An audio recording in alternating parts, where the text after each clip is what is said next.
What's up, fam? You Lee? Look, we have special guests on tonight. Of course, myself, Kelvin. We here. Brian's What on up, yo? assignment. Y'all know Marcus. He's steady working. But look, we look by the end of the season, we're gonna have the whole family up here. But let's make sure we bring them all in. Fang Exchange. We got Ashley. We got Tashay. Hey, We got What's up, ladies? hey. and we got my man Penalty Talk in too. Look, Things up, Rattlers. Y'all looking beautiful today. yes, sir. Hey. Handsome and beautiful. Let me put it that way. Wait, guapo.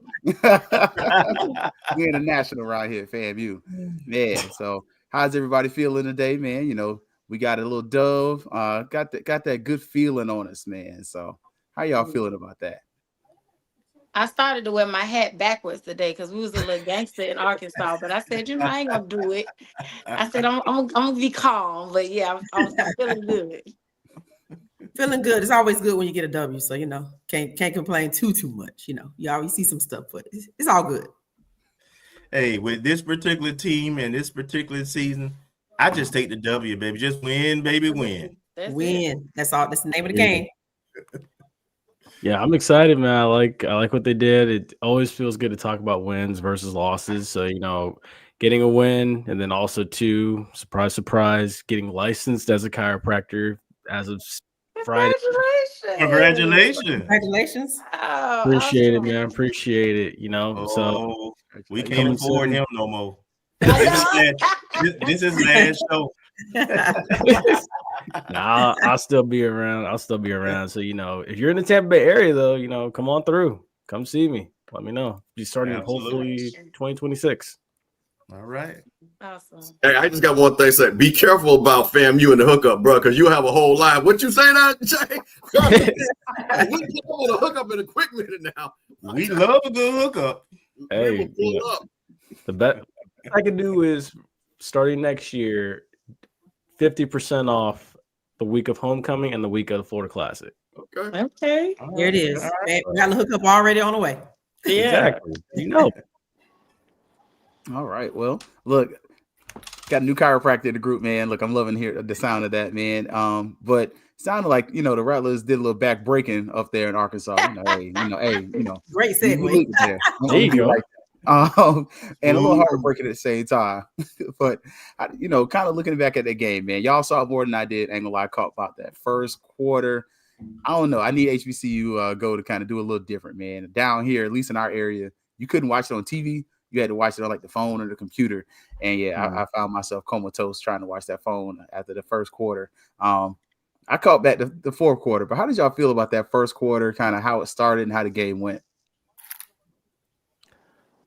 Well, I thought they did a good job defensively, tackling to start the game off in the first half. Still a few, misreads and everything. But defensively, I was impressed. It was a better display. I'm going last. Okay, well, I was gonna say I will just keep going. Well, I'm going to get into this a little bit more. Once again, I always hate that we don't score first, but there were things that happened in that first quarter, and I got a crack research staff, and we're going to talk about this. That they had several penalties that brought touchdowns back in that first quarter. Yeah.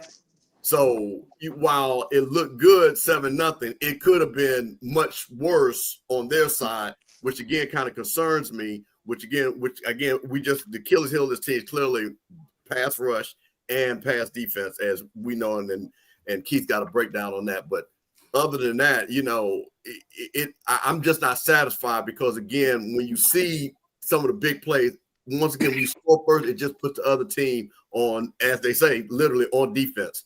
So that's my only thing about that. Okay. Yeah. Okay. I could definitely agree. And just the scoring part, like that's been our thing, our MO, should I say, all season, right? We aren't really putting points up early. If we do get so happen, it's likely a field goal. So while there are things that you can kind of attribute to, it's still the struggle in game 8, 9. Same. You like to see some improvement in those types of plays, especially scoring, because you got to win. You got to score to win. So you like to see improvements there in order to like it was already said, you score first, you kind of start to demoralize the team. But you get the ball first, or your first drive and you're 3 and outs, or even if you're just giving the ball up fast without a score, any type of score, it keeps that hope alive for the other team. Absolutely, and I saw where Jordan put in there. It's kind of the same old stuff every week. Like that's definitely a very valid point. And I think that's some of the frustration of Rattler Nation when you're kind of watching this. Some of the things that you saw later on in the game was the flashes. Like that was the scary part. You saw how fast this team was, and you were like, "Yo, if we could see this from Goldie every play, if we could see this from this player, that player, and get them the ball in space and that nature, oh my goodness, what would this team look like?" Yeah, so Ashley will tell you, I was concerned about this game coming in just because Tony Hall and Chris Peter, the quarterback, I knew that they could score the ball, and I know we struggle with our pass defense. I didn't think it was as bad as I think it was kind of revealed this game particularly. But I was concerned about this game. And the first quarter, I think Ashley and I were on the phone, and we kind of got off the phone, and then it started kind of acting up, and I was like, we need to get back on the phone. They played better. It seemed like they were playing better. We were on the phone. Me and Ashley, this is the only time we superstitious, okay? When it comes to FAMU, we don't go to certain games together. We don't go to certain games apart. Oh like we goodness. really, it's serious because. Yeah, so I was concerned about this game, like I said, just because I know Tony Hull's offense, they can score the ball and they keep a good quarterback. And, we saw that definitely in that game. So I'm happy we got the dub, but it was nerve-wracking, definitely. Mm-hmm. So I know Ashley is a high school athlete. Did you play any sports also, Tasha? No, I cheered. Okay, well, that's a sport. Anytime Just girls now get dropped, becoming that's a a sport. now. But when we were in high school, they didn't consider it no sport. But yes, it is now. But the reason I say that because when I heard superstitious, anybody who played any kind of competitive, we believe in superstitions. Number one, superstitious hard, yes. And all I'm going to say about this game, you all pretty much said it all. Is what I said before we came on air. Y'all need to start having expectations about this team looking different. We're going to get off the slow starts. We're going to give up some points, but we're going to out-talent the teams we better than. Yep. And that's what we saw. Yeah, definitely. Is that we are who we are is the epitome of that. You mentioned a slow start, but the half finished with us ending up with a lead, albeit small, 10-3. That first half, we kind of come back there in the second quarter, scoring 10 points. How y'all felt about that? Just getting that 10-point in there and kind of just finally going into halftime with a lead for the first time in a good little minute. I think this might be the second time overall. I think second time all season, if I remember correctly. So it feels good when it happens because it's only the second time. And that it still speaks to the slow starts that we're talking about. And like Kelvin just said, that's who we are. So it feels good when we kind of step outside of our norm of not having a lead or potentially not having, only having maybe a field goal. So it feels good in that way. But it still leaves a lot to be desired. And we just have to accept that that's who we are. But it feels good on one hand. On the other hand, it's like, there's so much more potential that you see just sitting back and watching that it also makes you desire a lot more from what you see. I'll go. All right. But yeah, no, I agree with Ashley. Like at this point in the season, this is who we are. I was saying it Saturday, as of November 8th, if things haven't changed by this point, I don't think they're going to change at all between now and Thanksgiving weekend. So, you just got to roll with what you have and just make the most of it. Maybe tweak a few things here and there, go back and evaluate the film and, just continue to build off of or do your best to build off of what works and then kind of tweak and adjust what's not working. Like, again, I pulled up a clip of Saban Saturday saying, you get the right people on the bus, you get the wrong people off the bus. So, again, what's working, you keep doing it. What's not working, take it out.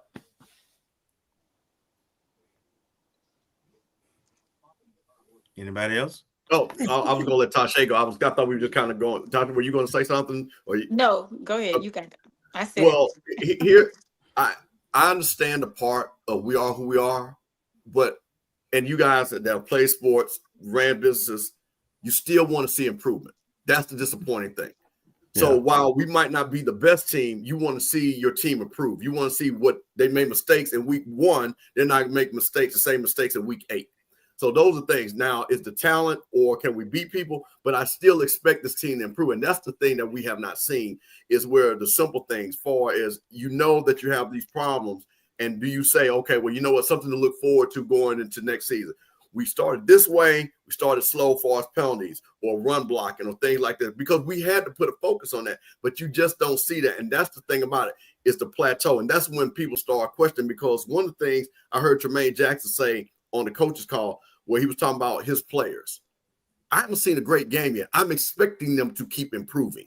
I expect that. So you should expect if you're coaching, because that's part of coaching, is to improve. As they say, let's get 1 hour better. Let's get 1 mile better or something. You know, all those cliches about a little bit of constant improvement. And that's the thing I think is most disappointing. What would the coaches say is where we have improved from where we started from. And that's to your point, Kelvin. We are who we are, but we shouldn't be who we are. We should be getting better to a point where in the end there's a finalized result. Absolutely. I 100% concur with pretty much everything that's said. But I'm just not going to set myself up emotionally for that. I'm going to embrace and accept, you know, it's kind of like if those of us who have kids, right? And in my case, I have 3 girls. They all got their own personality. You can't expect one to be like the other. You kind of have to accept them for who they are and hope they figure it out.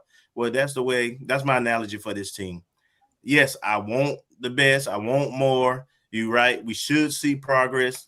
You're right on all accounts. But I just didn't realize this team is who they are. This staff is who they are. And for this season, this is who they're going to be. Period. Yeah.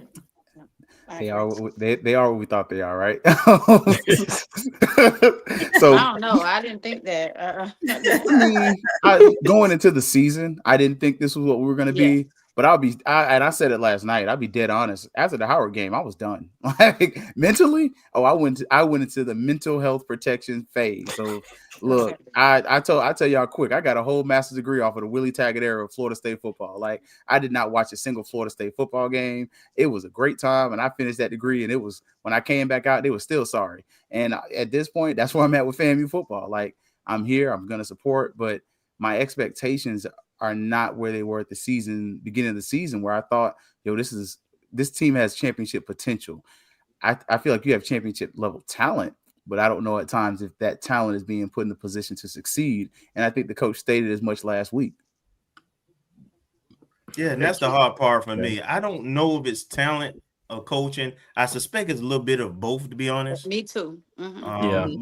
But yeah, whatever it is, nobody seems to be able to figure out. The only thing I can say I've seen a little growth and progress is with the offense in general, play calling, explosive plays, because we weren't getting any of that. And the way the offense look against light talent is very different from what it looked like when we played Howard. That's the only thing I can point to. Hey, Keith, can I address something real quick? Absolutely. Shout out to EA. EA is always one of our greatest rattlers, always on social media fighting a good fight. He asked that will his teams, especially the championship team, get better as the season went on. Well, let me tell you the difference between a championship team and a team that's not. A championship team already feels they're great. What they want is consistency. And what you saw out of our 9-2 teams, are always our championship teams, we were consistently scoring. We were consistently stopping people on defense. See, that's what you have there. When you have a team that's already great, so when you start looking at the Jackson States, you look at the FAMUs, you look at the Gremlins, you look at the teams that won Celebration Bowl, they were consistently great. So that's what you really want. So my answer to that is that, yes, what Willie had a standard, and the standard was the standard. So that's what he had there. So, yeah, there was a progress that said, we're going to start off here on this journey, and we know we have a good team. How do we get to greatness? Greatness is to a championship. So yes, there was improvement. Yep. And I think by halftime we got to a place where you weren't comfortable. I think none of us are comfortable at half with this team this year. But I will say I was glad at the beginning of the game when I heard he deferred, because after last week he never need to take another kick at the beginning of the game if you're gonna take a knee at halftime with time left on the clock. When I say I wanted to throw something through the television last week watching that game, and it's like, bro, you're losing at halftime and you're taking a knee for what, for why, and for who. And for this week, I was like, hey, you know what? Take some of your own stupid out the game. I'm cool with that, because when you came back in the second half, you get the ball back, and I guess you only know one way to play. I mean, I don't know. You ain't play Xbox or something, but you got to adjust at some point. But after the half, it got good for a little bit, Rattlers. We 7 points. Didn't give up no points in the third quarter. Like, let's call a spade a spade. For 3 quarters, the defense, the clouds were they were cloudy. I won't say they were dark, but it was a little cloudy around that defense, wasn't it? Yeah, I'll admit that. I will admit that. I've told myself, I'm like, I'm not going to call them the dark cloud defense until I get back to seeing consistent week to week championship style defense. But I will say, for 3 quarters, it was. I'm gonna disagree with y'all. I'm gonna have to disagree. I'm sorry. The reason that there were no scores was not because it was cloudy, sprinkling, light chance of snow, it was none. It was 100% that the UAPB's offense was making mistakes. There were a lot of penalties. They were handing. When I tell you Chris Peters was airing that joker out every time you turn around, every DB we had was getting beat. And I love them. Y'all know I love y'all. But we going to call a spade on here tonight, because that should not have looked like that. Tackles, missed tackles, no wrapping up. It wasn't cloudy. The lack of scoring was not because it was dark and cloudy. It was literally on the mistakes of the offense of the other team. It was actually bad. It was not good. The scoring, we did, we held them, but it was not because of us, in my opinion. You know what I'm saying? That's just my opinion. 100%. Steve already had alluded to it. Tasha's hitting. Hey, that guy threw for 350 yards. Come on. Yeah. I mean, come on. I mean, it was not a good defensive performance. We just was able to, again, our talent. They really didn't have a great defense, and frankly, every team we play on from here on out is falls in that category. Mm-hmm. Yep. They're not a defensive juggernaut. We'll be able to put up points, and we're just gonna have to outscore them. Mm-hmm. That's exactly what it is. Yep. I mean, our DBs were getting beat like they stole something.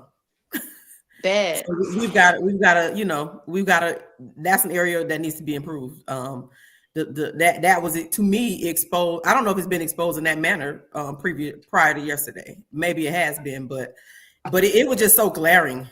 They were just like Shay said, airing it out. And let me tell you how I think 3 or 4 times Tony Hall went for it on 4th and 8, 4th and 12, 4th and a couple of times. No lie. Y'all can check. He went for it on 4th and 12. And we're not talking about at the end of the game where you don't have choice. We're talking about like the second quarter, third quarter. He was going for it on 4th. 2 times I remember specifically. He went for it on 4th and 8 and 4th and 12. And I want to say he might have converted once or twice. On 4th, literally, it was how many times? 2 for 2. See? Definitely converted on a couple of those 30 longs too. Converted on those 30 longs. Yes, it was bad. 4th and 12. You know how disrespectful that is. Yeah, they were 9 of 14 on 3rd down, and then they were 0 for 3 on 4th down. Yeah, 0 for 3. Sorry, 2 for 2 on the red zone chances. Okay. 9 for 14 on those. It was those third down. I'm talking about 3rd and 17. Third. But we're one of the worst 3rd down defenses. Oh yeah, you got to be in 100%. College football. Like, I'm sorry, 100%.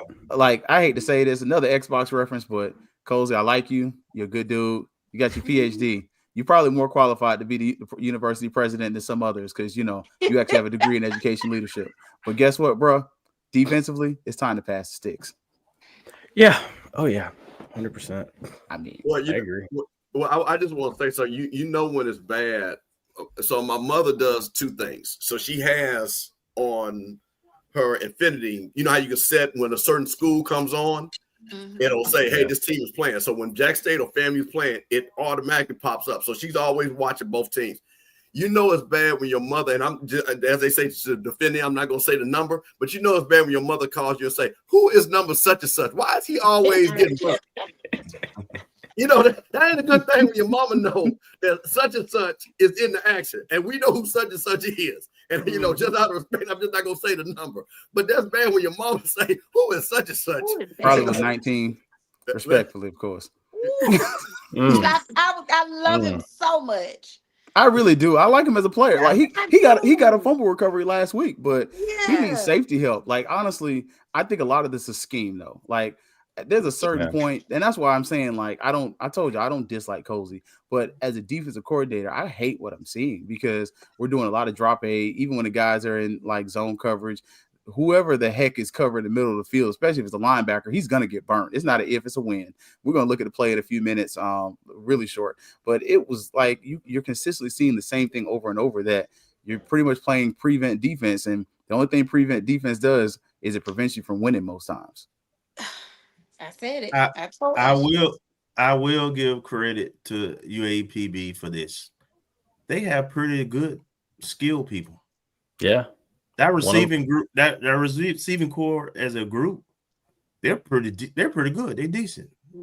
And the quarterback is one of the few quarterbacks that we face that can, make us pay. That's consistently accurate. So yeah, offensively, they have some pieces. So I just wonder. Oh, no, you good.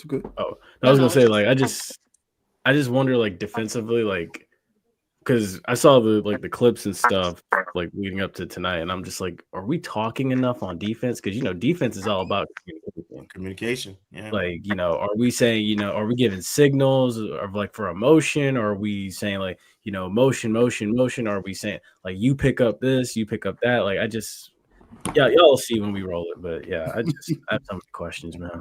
Kenwick Thomas is our DC. A. William S. Kenwick Thomas, he was formerly at UAB. That's what it says. DC. That's who it says, the defense coordinator. Right. We know who really calling the plays, though. Well, I think the scheme is him, because we've been told that I'm trying to be careful, but yeah, we've been told that what I mean, that some of it is complicated because of his entrance. So everybody kind of be quiet. That's all right. Look, I don't stub no toes. Y'all know Cozy said he calling that defense. I don't know why we trying to dance around it. We don't duck no smoke around here. We're gonna tell like a TST is. The head coach say he is calling the shot. And offensively, it looks like the head coach is also calling the shots. Look, I ain't gonna cut it no way but straight. I'm sorry. In the end, FAMU does win the game after a fourth quarter that literally, if you had 4 of those, that would be almost 80 points in a football game. 84 points. We gave up 21 points in the fourth quarter. Disastrous. But you came out with a win. So end of the day, I think we're all kind of excited. They scored a late touchdown in garbage time, but I don't think the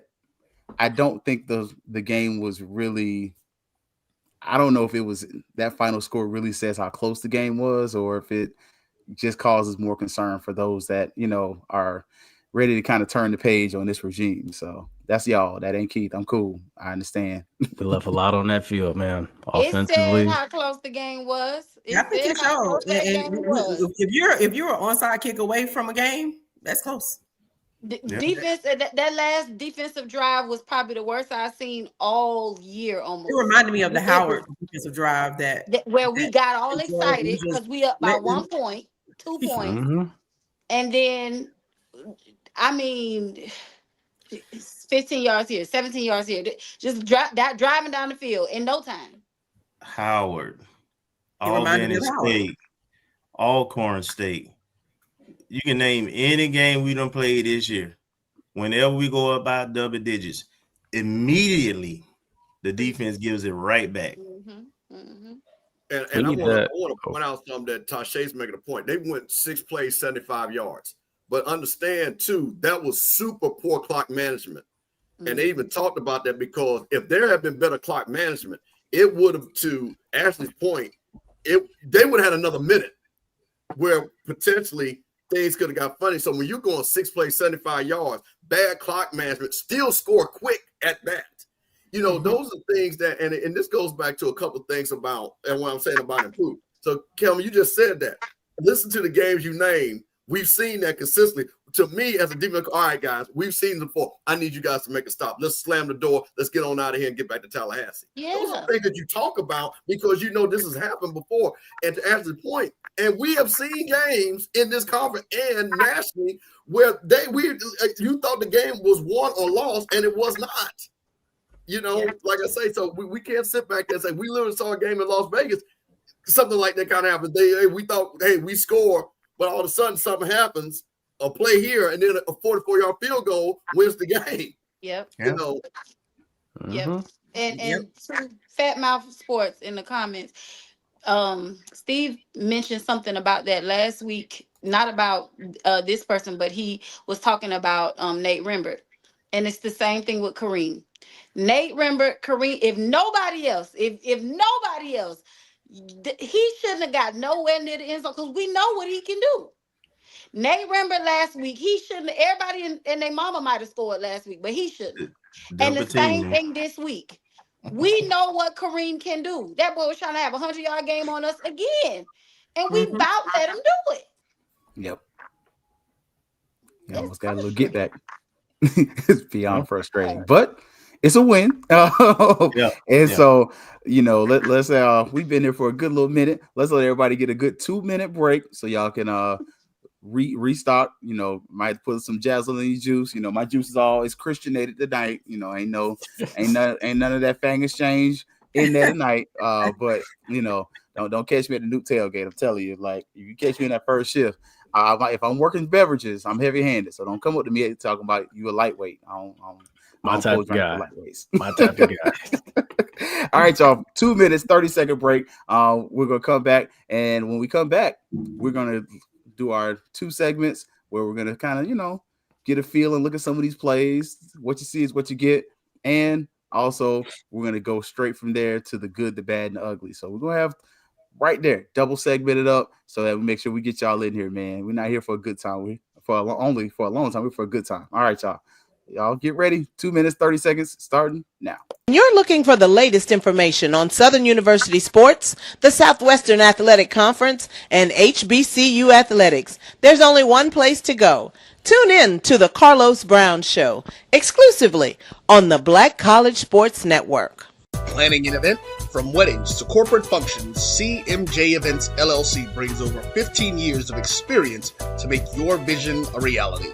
Based in Metro Atlanta and serving statewide, even internationally, we provide versatile event planning and authentic catering cuisines tailored to your needs. Whether it's pre-game meals for student athletes, fundraisers, weddings, corporate functions, CMJ Events LLC is your one-stop solution for exceptional service and unforgettable food. Our diverse culinary heritage means we cater to all cultural tastes, dietary needs, and food restrictions, making every meal uniquely yours. Let's make your next event unforgettable. Visit us on all social media at CMJ Events LLC or email us at cmjeventsllc@gmail.com. Also give us a call at 404-664-3882 so that we can start planning now. College football fans, a champion will rise in Atlanta on December 13th. MEAC champion, SWAC champion, the 10th Cricket Celebration Bowl, crowning an HBCU national champion. For event and ticket information, visit thecelebrationbowl.com. Since 2002, Empowerment Resources, Inc., a nonprofit organization, has empowered more than 1,500 youth and adults in Duval and surrounding counties. Through its programs, Journey into Womanhood, Girls Mentoring, Life Skills for Teens, and parenting education coaching. To get involved with programs, volunteer, or donate, visit www.empowermentresourcesinc.org. Follow us on social media, facebook.com/empowerment.resources and instagram.com/empowermentJAX.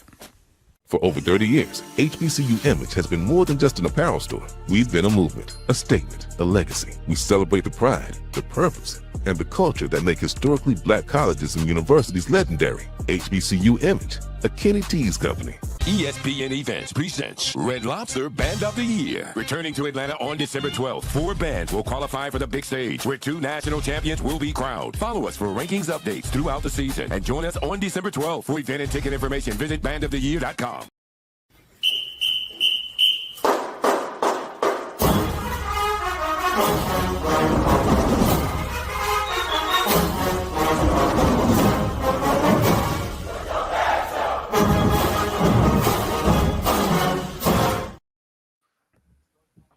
We're back. Super Mashup, ONG Strike Zone, Fangs Up Podcast, Fang Exchange, Uncle Steve with the Coach's Corner, and Penalty Talk. We all here to talk good things about FAMU after a win. And, you know, sometimes, as the old song says, what you see is what you get. So, kind of look at some of the plays from the game. We might look at RJ's interception, too. You know, that did happen, but I don't really know what you're going to take from that. But what you see is what you get, you know. So kind of look at the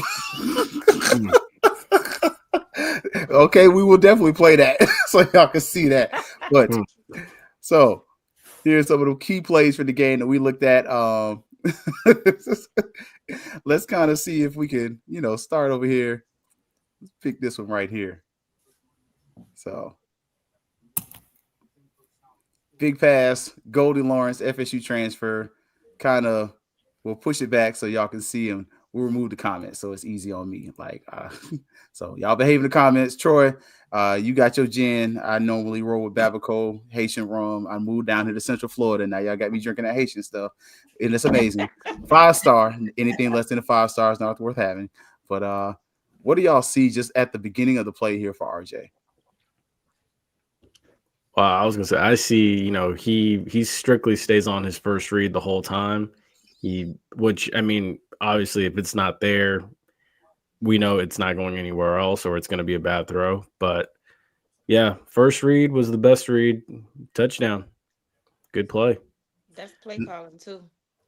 Well, yeah. And that's smart. You know, he's not a quarterback who's gonna, you know, read the defense pre-snap and say, "Well, my safety is lined up here, so this route and this route tree should be open." He's not that guy right now. So you want to give him an easy read, an easy throw. The slant is the easiest route to throw. And that safety took a bad ankle, and it was over as soon as Goldie caught that ball. It was as the announcer said, he gone. Right. Hey, Kelvin, I wanna talk about what you said about the safety, but this is the thing when you start talking about play calling, because this is a little bit more in depth if you really look at it. So they're going straight across, cover 2 standard. But here was the thing that you like about. So you have Haley in the backfield. Keep running a little bit, and I'll show you what happens with the safety a little bit. So the case is supposed to stay on the hash, but see what happens is when that running back leaked out, the safety moved further off the hash. You see, he's not even in the play. So right now go ahead and run it and watch where the safety's at, because he's accounted for the running back that's coming out in the backfield. So again, when you start looking at coverages and this is what I'm talking about, setting up plays, where we've always talked about setting up plays of where one thing can open up another. So while in cover 2, that safety's supposed to stay on that hash. He saw that running back leak out. You know, again, what did we talk about? That out and up. So he said, let me get over this so I can be ready for it. Once again, good throw. So I want to give them credit where credit is due, because that was really set up a little bit by that running back leaking out, pulling that safety over just enough to give him that hole to get into the end zone. And as we often know, that running back oftentimes get the pass, right? He usually gets that short dink pass. And while he had some yardage, he could have made some yardage. It probably wouldn't have been a touchdown.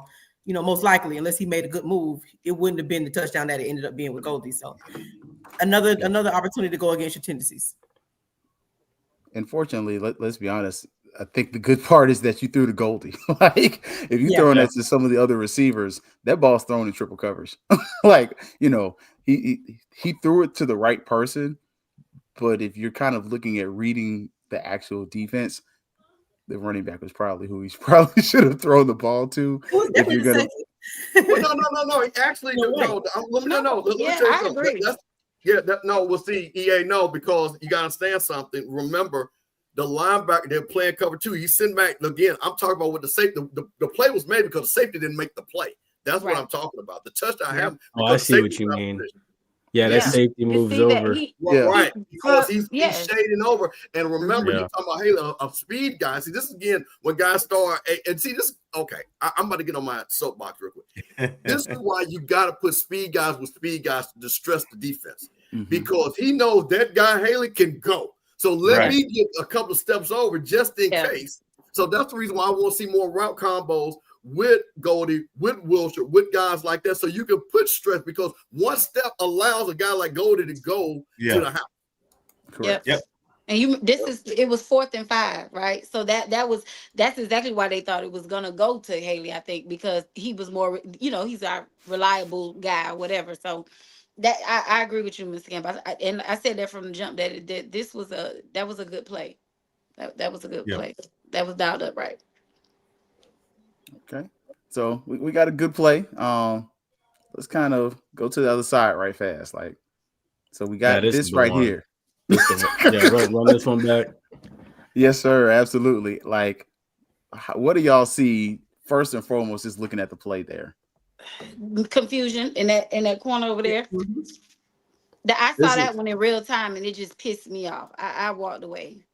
This is that play where I was saying earlier, like, are we talking to each other? So, like, I even wrote down for this one, when you bring it all the way back, when you go back, like, so 10's in motion, right?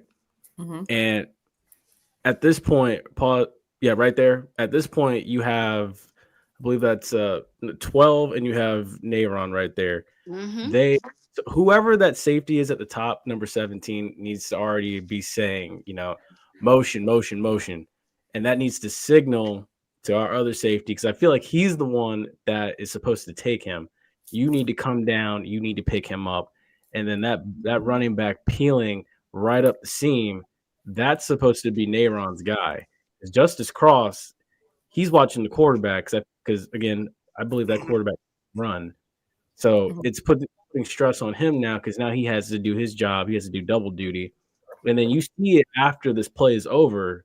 Justice Cross, he's getting on Nayron, and he's telling him, he's like, dude, you got that up. You have to have that. So, again, this is just miscommunication all the way around from the safeties to linebackers. So that when one guy doesn't talk, you can see now, like, it's stress. Exactly. Let me say one thing, though. Anybody who has coached football, watched enough football, that a linebacker on that guy is a mismatch. Once he got within five steps of him, he was beat. He wasn't going that DB who was there. He wasn't going to be able to run with him. A linebacker wouldn't have been able to run with him neither. Now he was in good position. The question is, why did he come up? To me, I believe it may be the same guy, but what I don't understand is just like what I said last week about Rimber in his first touchdown. I'm not sure the football IQ is being displayed there. Because if you look, there's no reason for him to come up and try to play that guy up front. The guy just runs right past him. He sees him. There's no trickery in it or anything. Nothing. Yeah. He almost like he was trying to go. He was guarding the other. And I don't think that they were looking out for the quarterback, because remember, this is the play right after Chris Peters gets his mouth bust. So we got the backup in there. Right. Yep. He just missed it. I think it was miscommunication because Nayron and Cross were fussing. 17. I forgot who that what's his name? But anyway, they were fussing. I think it was some miscommunication or a mix up there because nobody was where they were supposed to be. And then JT said he bid on the motion, and I think that's almost what it looked like. He just bid on the fact that the other player was motioning and let other guy run right past him. And then my other thing too with all this is like, I get it, football is not what it used to be 15, 20 years ago, but do we realize that we're allowed to jam guys within 5 yards? Like, because my thing is, if that running back is releasing, if I'm Nayron, exactly. I'm chipping him. I'm knocking him off his mark. At least if I'm beat, I can buy some time for Justice Cross behind me to pick him up and run with him. Like look at even the wide receivers here. Like nobody is getting a hand on anybody. We're not pressing them. We're inside the 20. Like, like come on. That drives me batty. First and foremost, the set in general. I hate the fact that this corner gives the receiver a free release up there at the top of the page. And then at the bottom, I mean, I kind of get why you're playing a little farther off because it's a right-handed quarterback. He is throwing over his body to his left hand. So it kind of gives you that extra space to react. But as much to your point, where are we making contact? Because within 5 yards, you are allowed to make contact. And honestly, that's that place at the line of scrimmage where you're forcing that. Like, I'm going to force you to either show me you can get off a jam or show me you can't get off a jam. And at some point, you got to slap somebody. Like as a receiver, I'm sorry. Like if you're going to jam me, I'm slapping you. And it's not mean to be, I'm not slapping you in the face, but I'm slapping your hands. I'm doing whatever I can to get off you. All that shaking and shooking ain't going to do nothing if I got you and you can't get off the line for 5 yards because the ref's not going to throw the flag for pass interference because you got 5 yards to do whatever and I can maul you. So I think at a certain point, I don't know if we're challenging our opposing receivers, and it sure as sugar don't look like we're challenging them when you're giving up 300 point plus yards in games, passing wise. And I'm not sure we line up correctly on there. They exploited the safety who came up to take the guy in motion. But the defense is supposed to shift to that side because that becomes a strong side, and that's safety. He tries to get over, but he's very slow and late and getting to the middle of the field. So therefore, he's beat by the time the back gets to the end zone. So just I don't know if it was scheme, communication, combination of all of it, but that's what our pass defense looks like.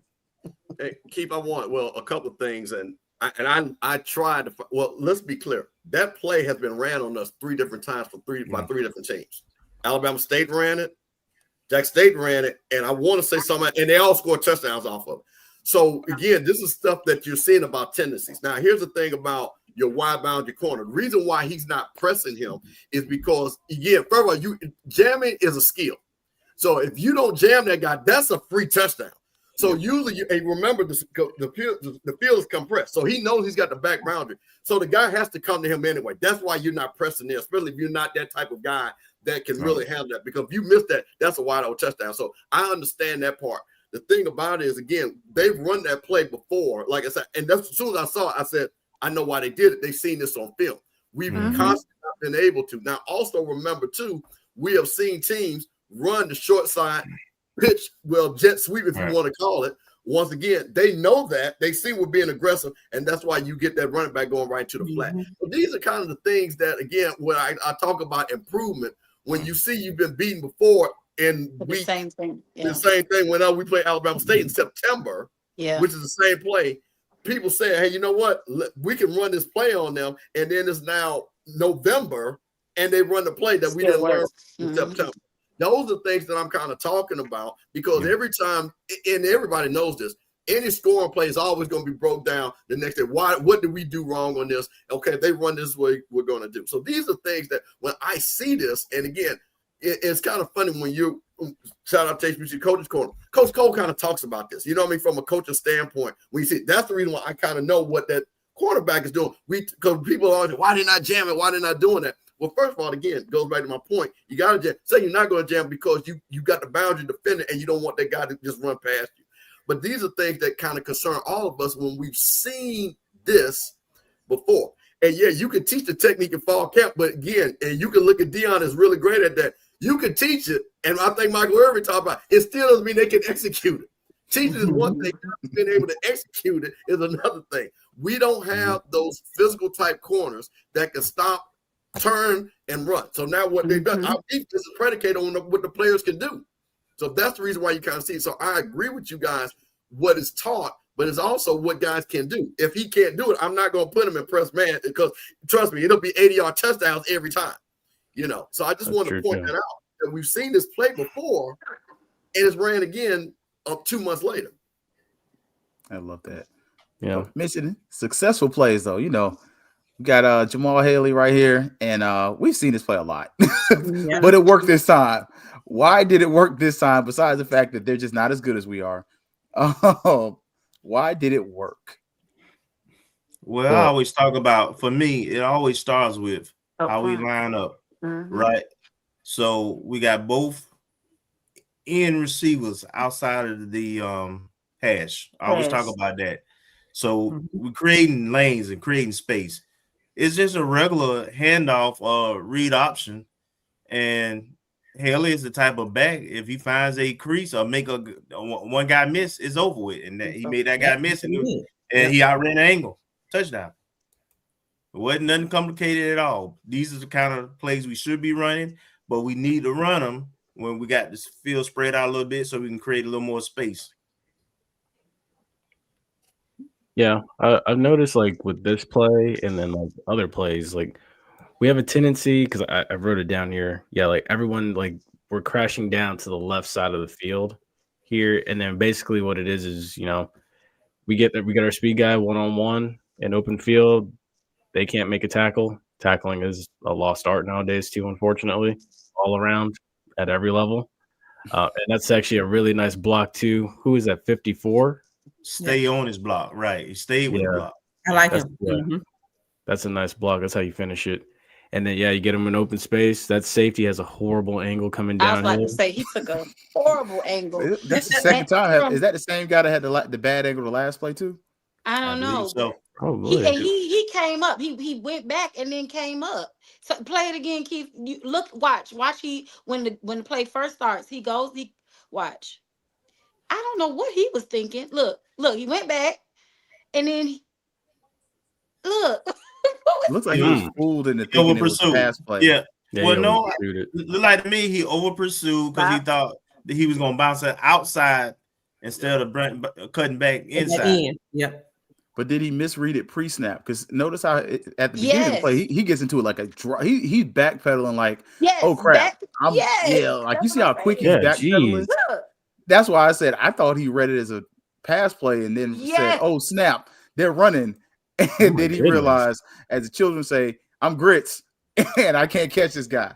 Yep. No, he was taking his read. I believe that's the way he was coaching. Everything he was taking his read steps. He got a single high safety. That's the reason why. Yeah. So his first is pass defense, not run support. Because as they got 7 guys up.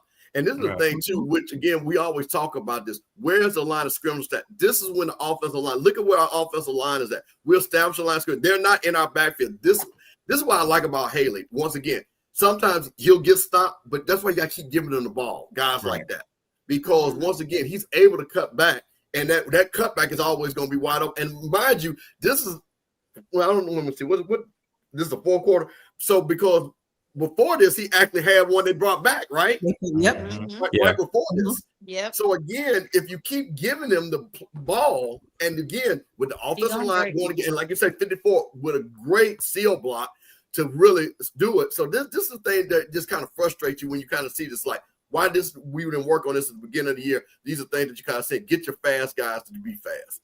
Right. I like the formation too. Like, I'm a sucker for the pistol. I think the pistol does something for a guy like RJ who doesn't read very well. That it helps him as far as just being able to already have stepped up in the pocket. He doesn't have to move about the pocket as much. And even with this, see how Haley gets a running start, almost like the I formation opposed to the sidecar thing. So for me, I personally do like the pistol, and I love the fact we have 6 down linemen. I mean, you have 5 offensive linemen, you have a tight end as well. I think that also helps, even though the tight end on this play, he blocks to the left, and as Jay Peeps mentioned, everybody really blocked to the left. I think that was really a great play. And then you can't leave out the fact that the receivers blocked. Like, one of the receivers blocked, the other one, he just runs the guy off because he's like, well, crap, this dude thinks I'm gonna catch the ball. And I think that was part of why the play was so successful. Jordan. And Haley, the reason he's also successful with these type of read option runs, he presses the line of scrimmage before he makes his cut. So, that play was going to the left side of the field. He took the handoff and he ran to that with conviction Yeah. to that side until he saw that hole in that cutback lane, and then he hit it. He exploded. Yep. But him pressing the line of scrimmage kind of sets up that cutback for him to be able to get to the weak side, outrun the angles. So it's actually really good running on his part too to set up the blocks. Yeah, and I like the play call. I gotta give credit. I gotta give Coach credit when it's due. I love that play call. Now, for a play call I didn't love, and largely because of execution, RJ throws his first interception of the season. Pressure. Yeah, I don't Yeah. know where he was supposed to go. I know where he was supposed to go with it. He was pressure. He just threw. He supposed to drop it down. If you look, yes, all they had to do was dump it down. Yeah, that was a touchdown. He run missed this back it. again. Absolutely, and it looks like it's a screen. Yeah, his check down is wide open. Oh, wait, run it back again. Like at like the 1 second mark. Like, okay, right there. So what I'm seeing, because I was looking at this earlier, like if you look at it really, really closely, because at first I'm saying to myself, I'm like, Jalen Rogers is wide open of going up the seam. Like he has the leverage, that safety at the top on the near side hash. He's already committed because you got I believe that's Burris running the wheel, and then that's Goldie running right at the safety. He's already committed over here, but I'm thinking to myself, like, okay, if he sees Jalen Rogers running up that seam, if he throws that ball as soon as he just comes up to pass, it's a touchdown. This game ends like 38-28, or probably even. And for clarification, he's in the middle of the field, correct, on the left-hand side there. Who are you talking about? Jay Peeps, the player you're referencing. So Jalen Rogers, yeah, he's at the top. He's running right up the seam, or right up the middle, essentially. Like he's right there on the. I want to say. And he waved his hand out there. Yeah, because if he had thrown it right at the right moment, he would have ran the rest of the way in it. Yeah, but he didn't have time. Yeah, but he didn't have time immediately. He didn't have time at all. You see, look at our line. They're in the huddle. They're talking to each other. Look at them. Right there. But look at them over there, all on one. But all hanging out together. All hanging out together. But this is unpopular opinion. While it was a bad interception, I'm okay with it because if you look at this drive, RJ was really getting into a rhythm. He had just threw a dart. Okay, he had just threw a go ball. I think it was about 30-some yards. Okay, go ball. And so he was really getting into his rhythm. And I think that the pressure came, and then he throws into triple coverage too. He got two guys that he like. We know he gonna go to 2 and 87. He like Baby Burris and he like Goldie. That's where he gonna go. And that's who he saw, man in his face, and that's what happened. I'm okay with it just because I saw him take some shots down the field in this drive that lets me know that he can make some throws over 5 yards. So I mean, it was in the end zone. It wasn't gonna be no pick six. I was okay. It's his first one. He was very frustrated about it. You can see him on the sideline, but see, the ball should have been gone too. He was late with the throw, which allowed the safety to get there. Because if you look, the cornerback is beat right there. He's within 3 steps of him, so he beat. So if that ball is in the air right now, and he don't float it as much, he put touch on him, but he don't float it, he still could have completed that. It would have been a hell of a throw, but he still could have completed that too. I was happy to see him make some to go for some things. I was happy to see that. That drive was really good. I was sad that it ended in a turnover because it was a very good drive. It was a very good drive. Yeah, you said the receiver had to jump back and try to come back for the ball. Yeah, if he had threw that early, he still would have completed it. Now, the only thing I'll say in defense to what I see here, and it goes to EA's point where he says, no, you can't have turnovers in the red zone. A quarterback with a quick release, and we know RJ is what he is at this point in the season. November 8th, 2025, he is what he is. He's not a quick release guy, should I say.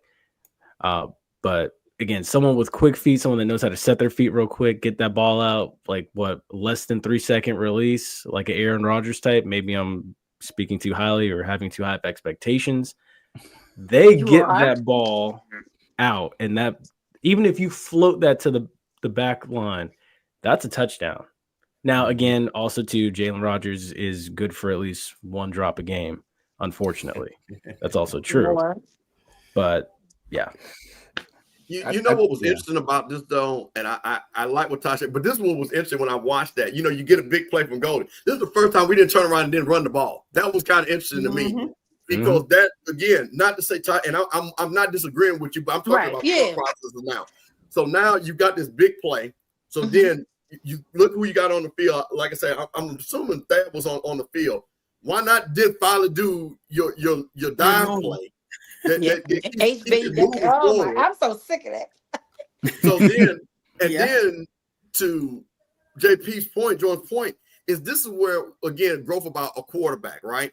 Because when you start looking, the defense is literally telling you what the coverage is. It's literally telling you that, right? So then it goes back to the point when you look at what the coverage is, to your point, that the guy that's open, even though your first, again, we know the play was like run throw to the wheel route, right? But again, you got to be able to understand and say, okay, I see. There's no safety in the middle of the field. The post is there, right? The post is there, and that's when you got to start processing and understanding what they're giving you, and say, you know what? Let me make sure I trust what I'm being taught, because that might not be open. But this guy, because like Jay said, literally before the rush gets there, he's open right now. If you throw it to him right now, literally, it's a touchdown. It's a touchdown, easy. You know, so those are things that are you identifying and you're looking at your cover and you know, because every play that is called has a spot that's supposed to be soft against the defense. That's supposed to execute. But to your point, Miss to your point, Mr. Campbell, I would say that he still has not learned yet to take what the defense give him. He hasn't learned that yet. And we see that over and over again. And I think that's you know, he just has not learned that yet. I think also, to JP's point, he never looked at the receiver who was supposed to get the ball. Never even turned his head. He stares down the receiver, and it's the wrong receiver. Like the play call is not to that guy. The play call is meant. Look at it. It's essentially the reason the offensive line. There's so much. The offensive line looks like trash because they're supposed to. It's essentially a screen.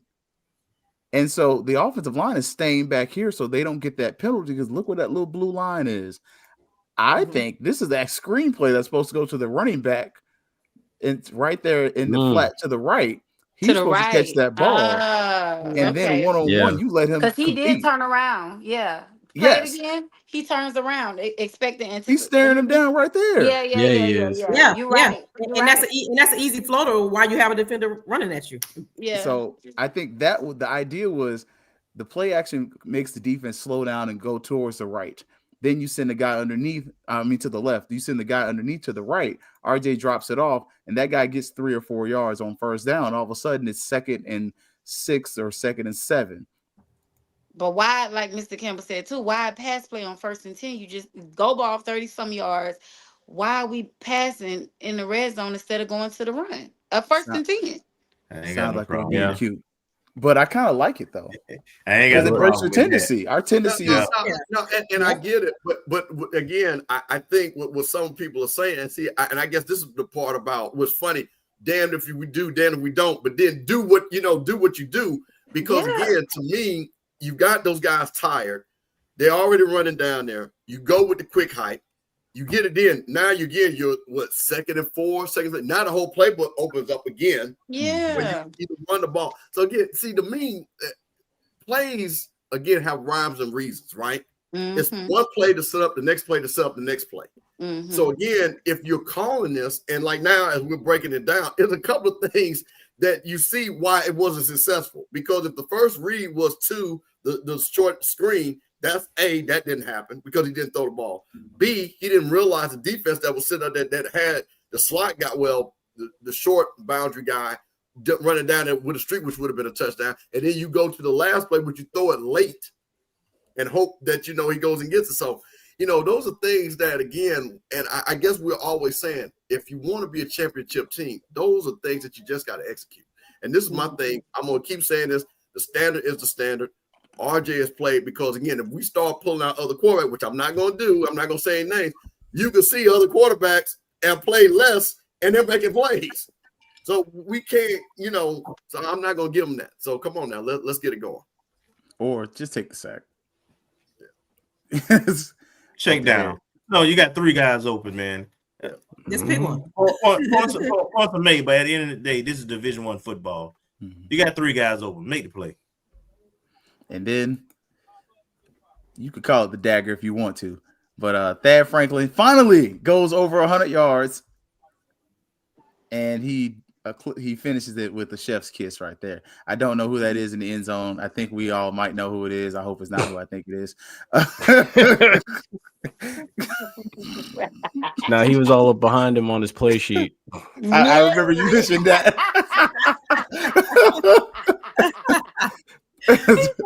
Another kind of unbalanced front here too, though.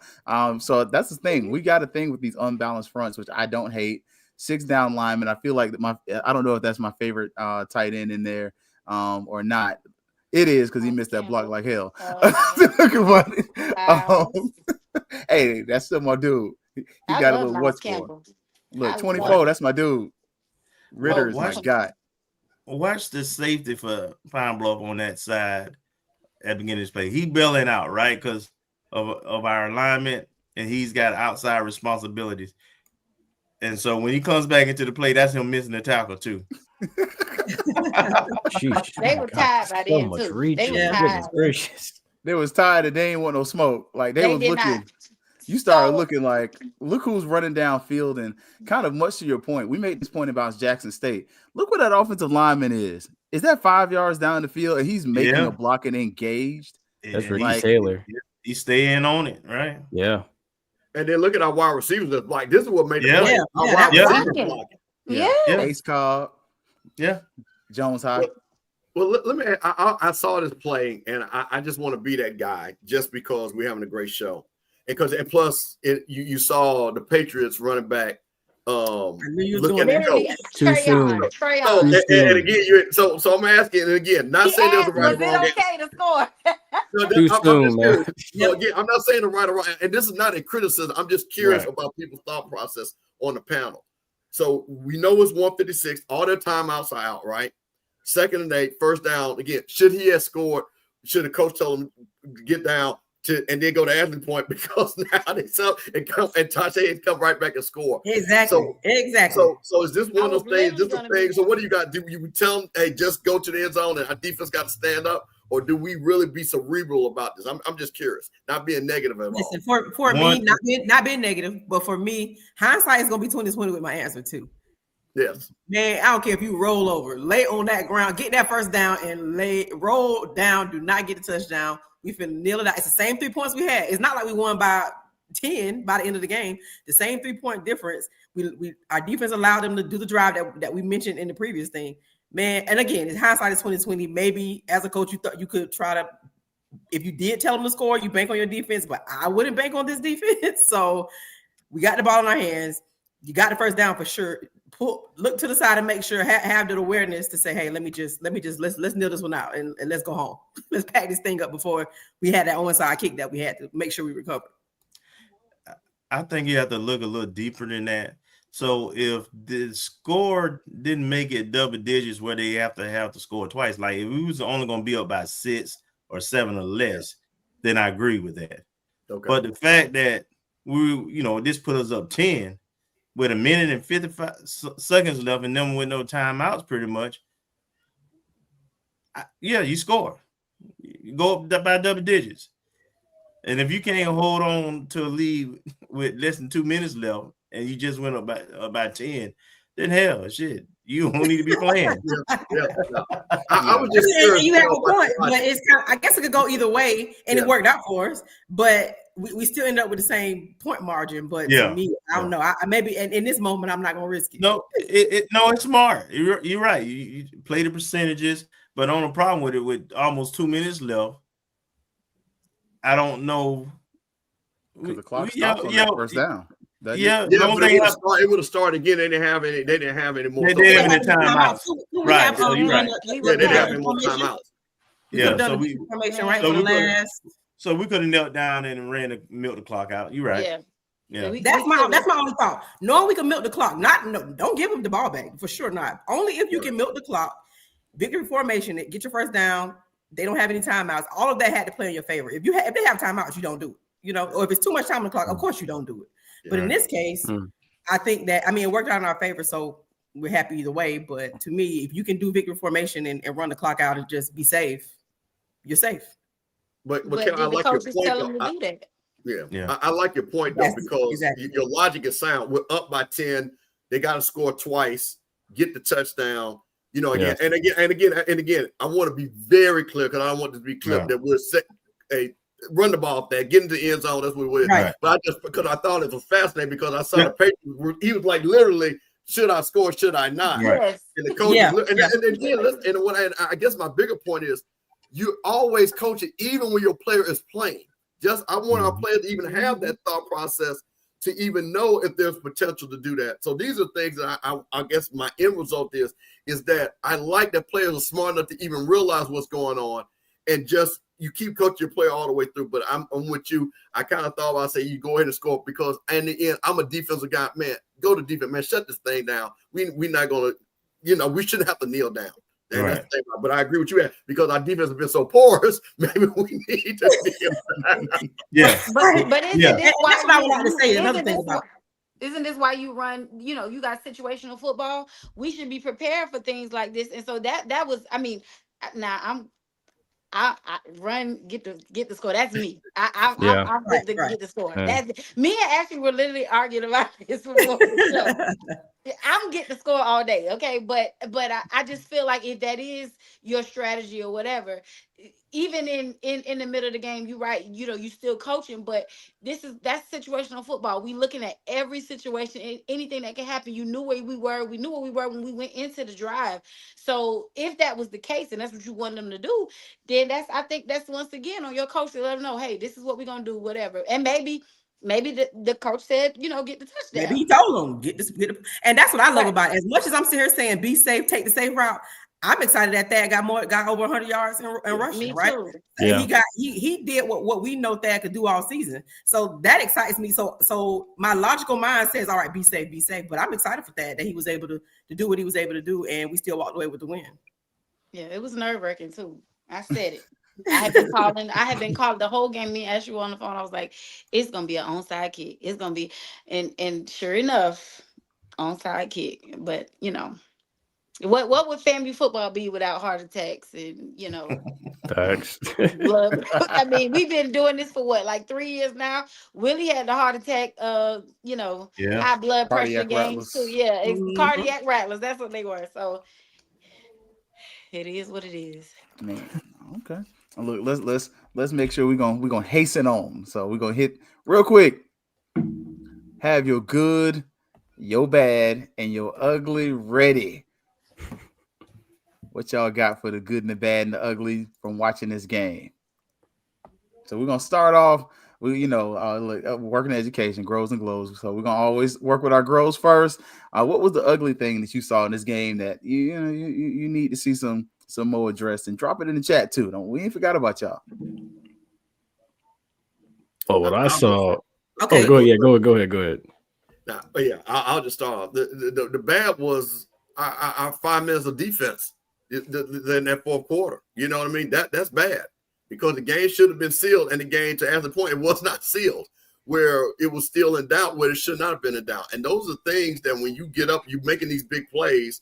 And again, about this is consistently. Kelvin literally said it. We score, go up and we give it right back. And that's so was this the ugly? We're talking about the ugly, right? This is ugly, right?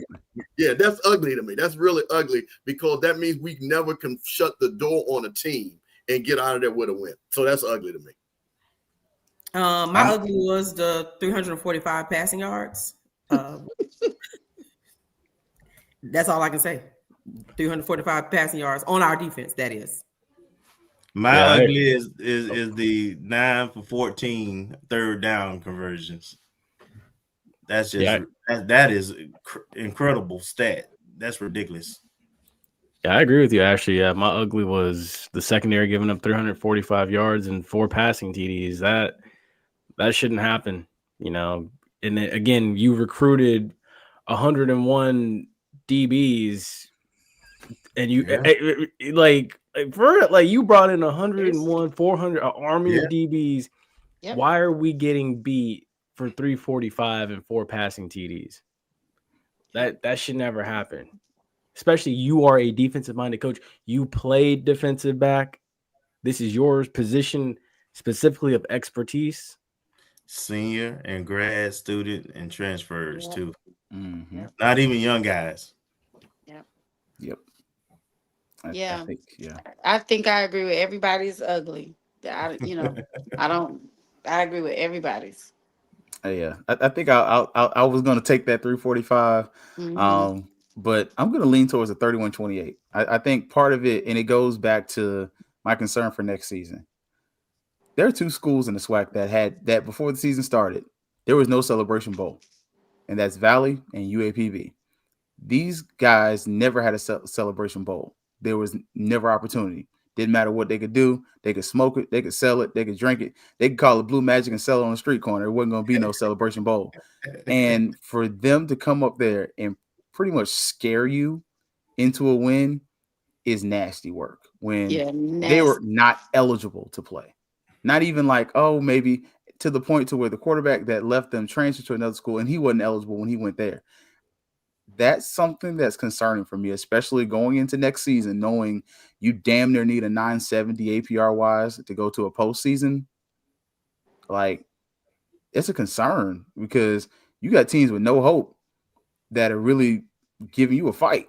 And that's a concern. To me, that's ugly, especially when we talk about the standard of FAMU, not just on the field, but off the field. Like, FAMU is hard AF to get into. If you're a high school student, I don't know how many of y'all would make it. I ain't gonna hold you. I got in the FAMU twice. I wouldn't have got in the first time. That second time, they would have had to take me. But the first time, I would not have gotten to FAMU.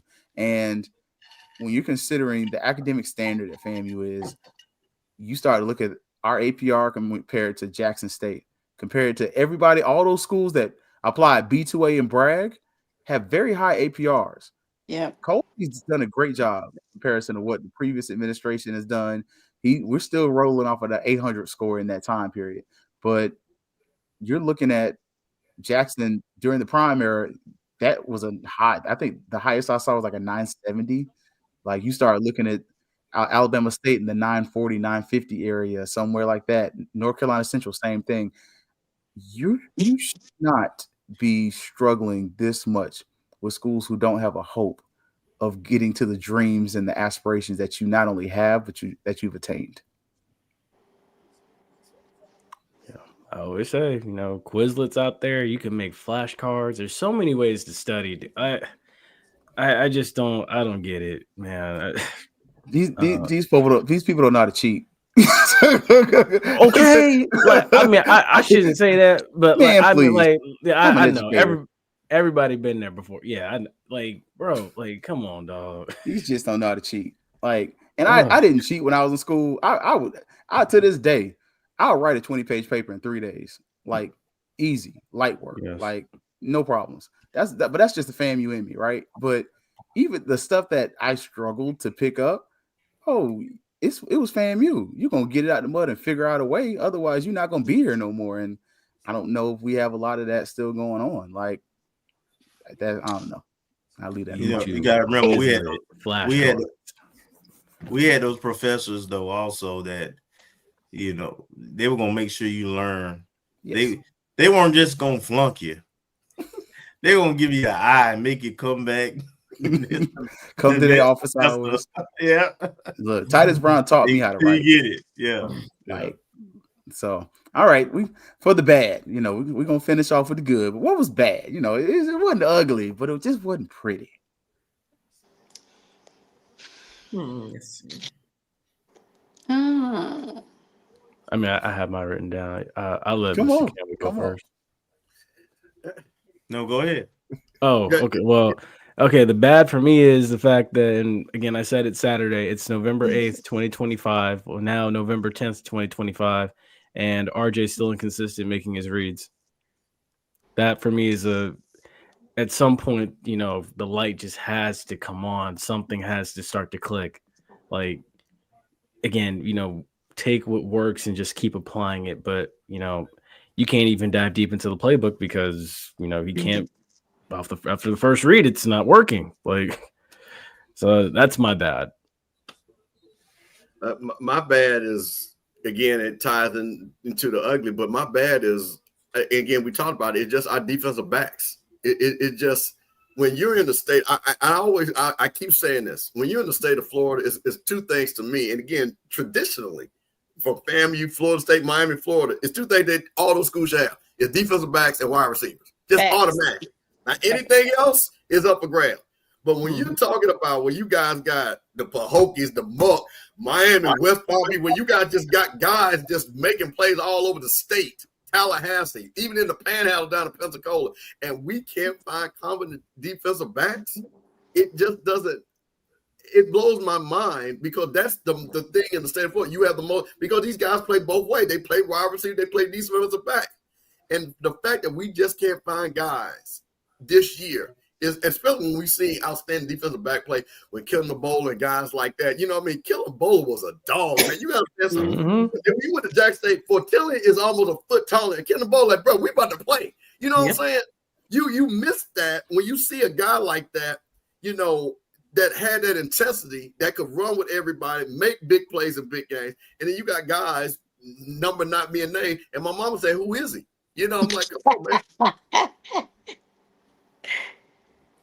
That's correct, Marvin. Yeah. Head coach was a DB. Absolutely. All conference DB, all American Absolutely. DB. Yeah. Like, Bobby Bowden era DB. Right. Yeah. Wait. Now hold up. Now we got to be fair about that though.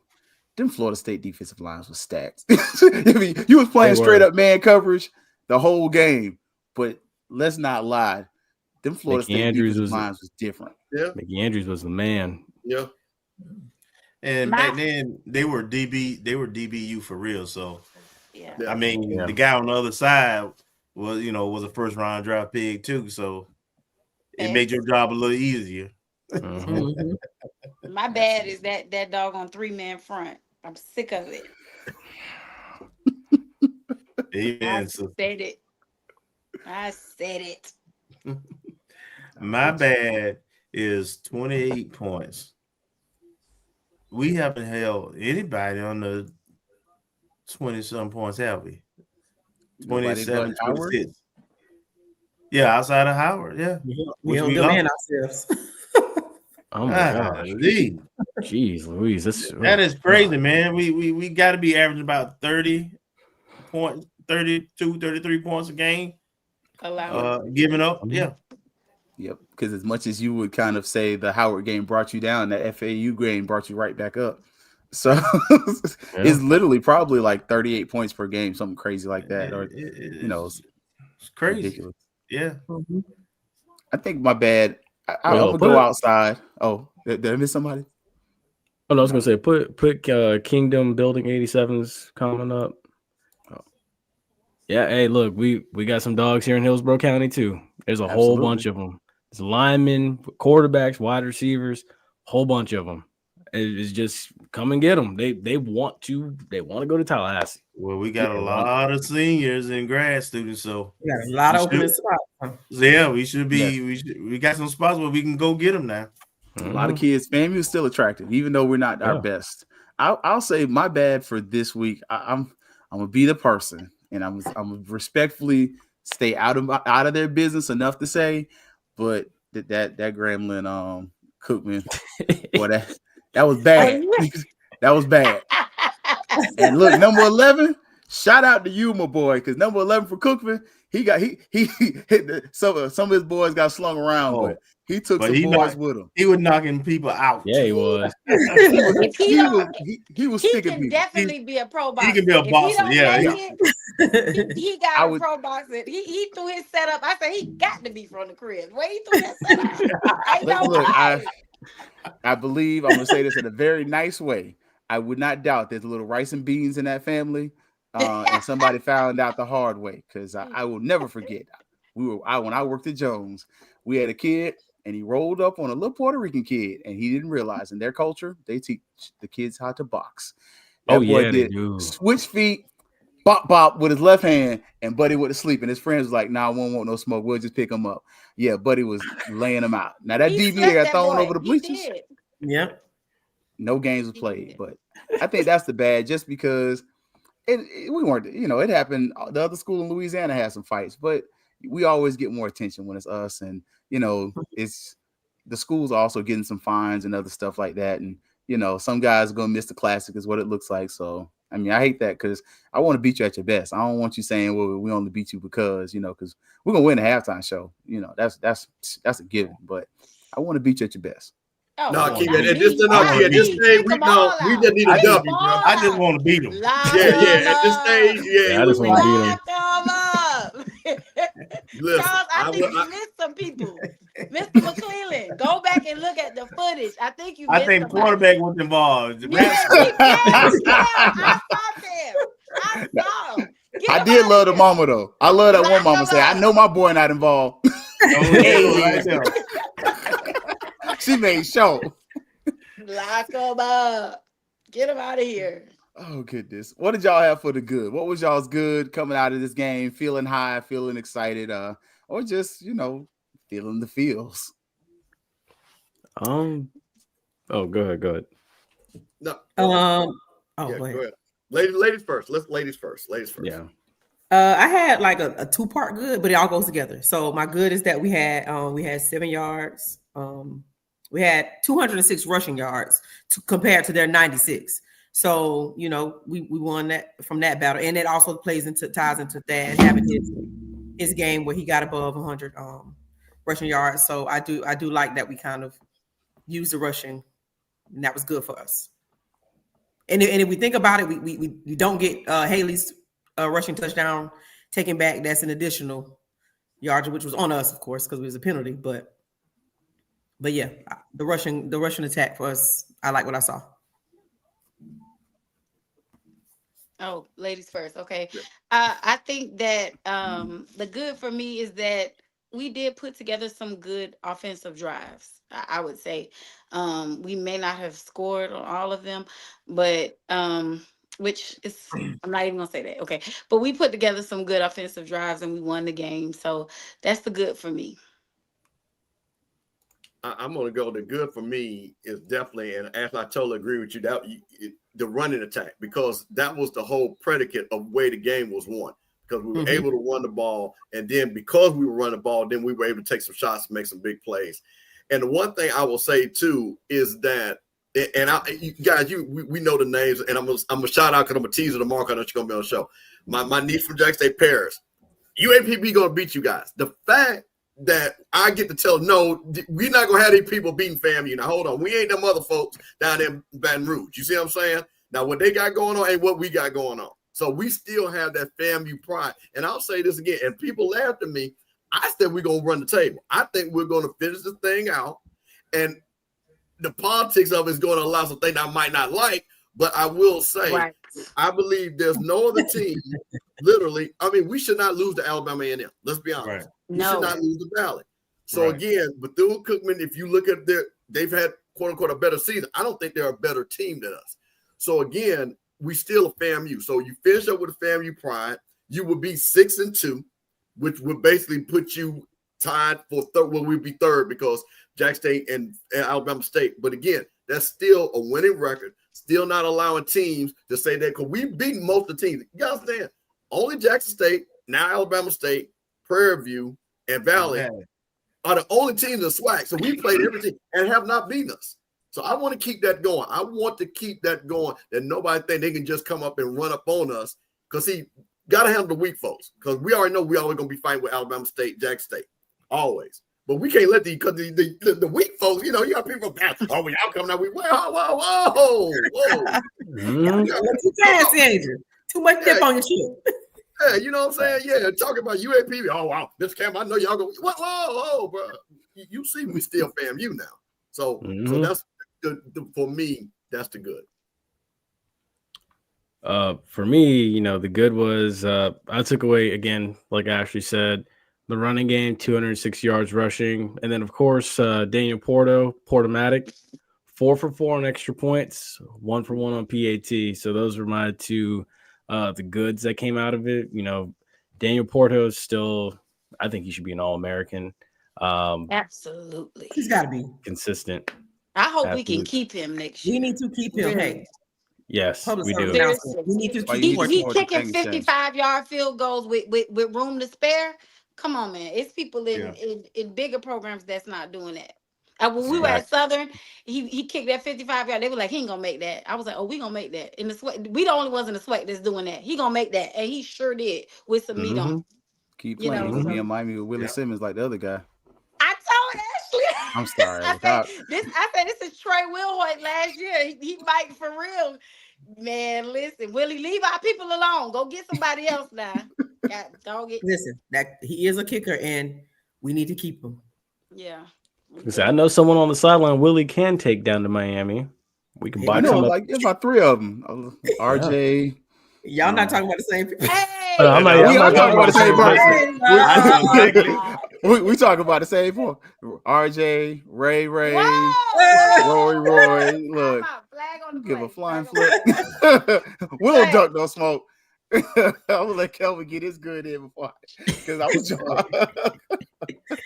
three for 3 on 4th down, 7 of 13 on 3rd down. So on the money downs, we produce. And what I would say overall is that in spite of our imperfections, and when we get challenged, this team still has shown the ability over the last 3 and 4 weeks to be able to overcome adversity and find ways to win. That's a good. My good leans into what Coach Steve was saying. It's a path to a winning record, and I think I stated it last night. It's a path where honestly, you get to, whether you like it or not, you get that extra year in the cozy, and let's call a spade a spade. Some of y'all may not like it, but it makes no sense for you to fire a coach and then not have a chance to go to the Celebration Bowl because of APR, especially when he's raising the APR. Let him do the work. Next year's a contract year. You don't have to renew it. You can renew it based on whatever he does in the season. But I think the beauty of being able to say that you can have another winning season and be able to say that you've never had a losing season while a member of the Southwestern Athletic Conference, I think that still means something. And from there, that allows you to go on to the next year and to carry on, because we all know who the favorite is. It's Quinn Gray, but it's only 20 HBCUs out there. And honestly, only 3 or 4 of them are going to be hired. And there's only one that he would probably want to go to, and that's Southern. And does he really want to go to Southern? I mean, I don't know. He might or might not. I don't know. But, I wouldn't. But so, let's kind of call a spade a spade. The budget is the budget. Your new athletic director is a noob, and he's never been an athletic director before, but he's got somebody good behind him like Angela Suggs. So, you're hoping that the expertise and the experience around these people can kind of kick in before the Florida Doge kicks in and does his thing. So, because they've already hit up New College, we already know FAMU's going to be on that list too.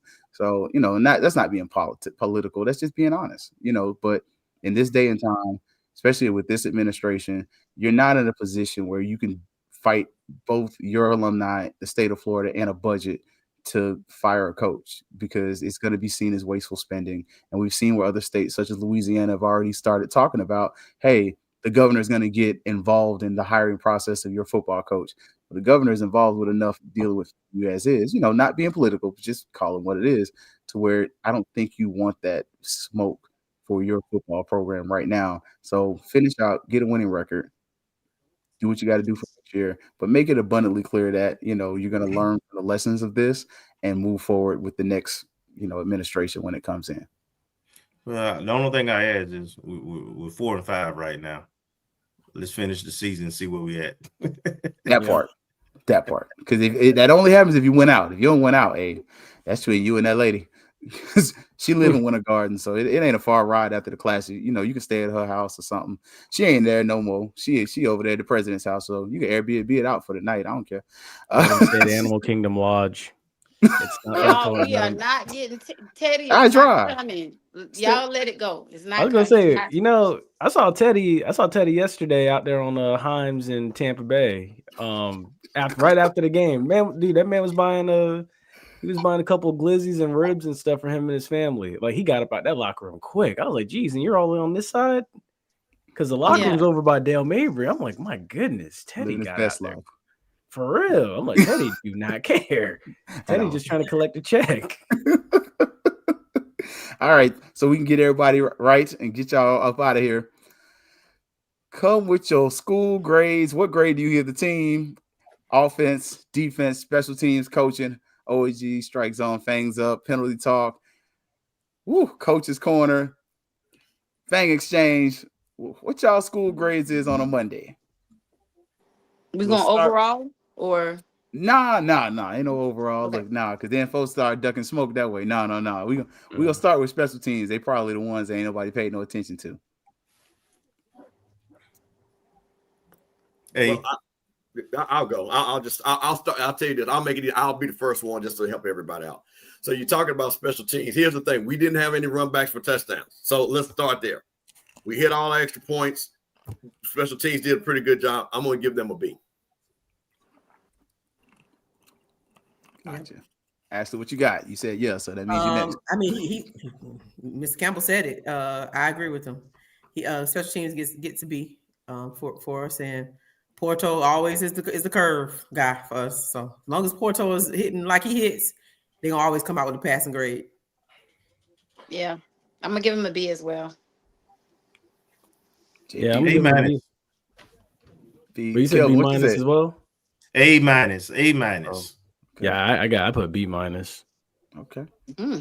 I'll lean on y'all on that one. Okay. Special teams. So far we'll go. It's a B average. So okay. Let's look at defense. Hey, I'm going first again. This is the one where the guy didn't show up for class. He didn't study. He just hoped he passed the test and it didn't work out. So I'm sorry. Defense. And again, I'm going to grade hard on this because we should not have been in this situation. I got to get a defense F. Because literally, like Ashley said, we were still in danger of losing that game, and that is all because of a fourth quarter where we gave up more points than the rest of the game. Yeah. So again, you cannot allow that, and especially again when you talk about a team. Again, I know they UAPB can throw about it's still UAPB. We're still family. We're more talented. We should not be to a point where we only won by 3 points, and the majority of the bulk of that points came in the fourth quarter when it was the money quarter. So I'm sorry, I got to give them an F. Ditto. Man, well, I'm gonna be a little bit sweeter and say D minus, but it's a low D, low. We teeter totter in the line of that F, so I might as well just join the crew F. I just talked it on down. Yeah, it's a see me after school, come retest, see me after class. What was your thought process when you did that? Yeah, we need remediation. We need reteaching.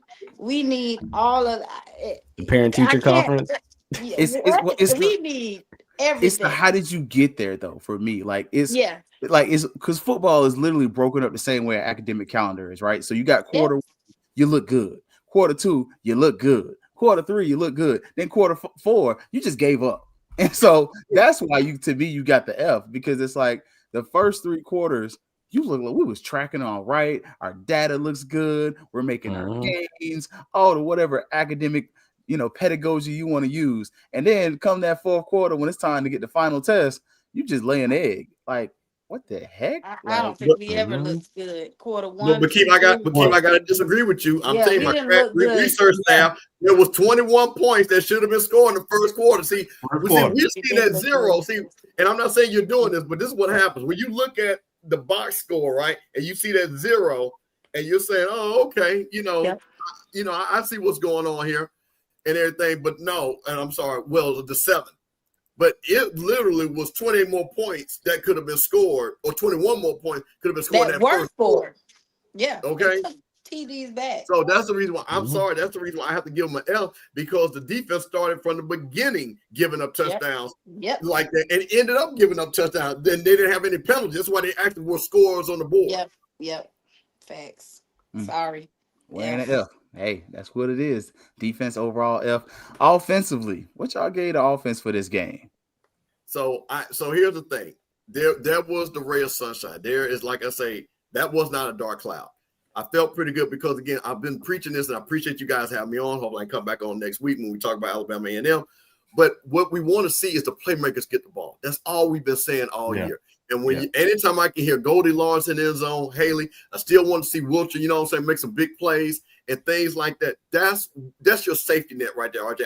Because again, I'm not expecting you to go and do a methodical drive, but if you just get these guys in position, they can take it to the house. Yeah. They can take it to the house. So that was, to me, was the good that we finally saw the rushing attack and we saw, those big plays, things like that. So I'm gonna give them a nice B. Yeah. Ditto again. Yeah, B. I'm gonna give you a B. B plus. I'm giving a B. I'm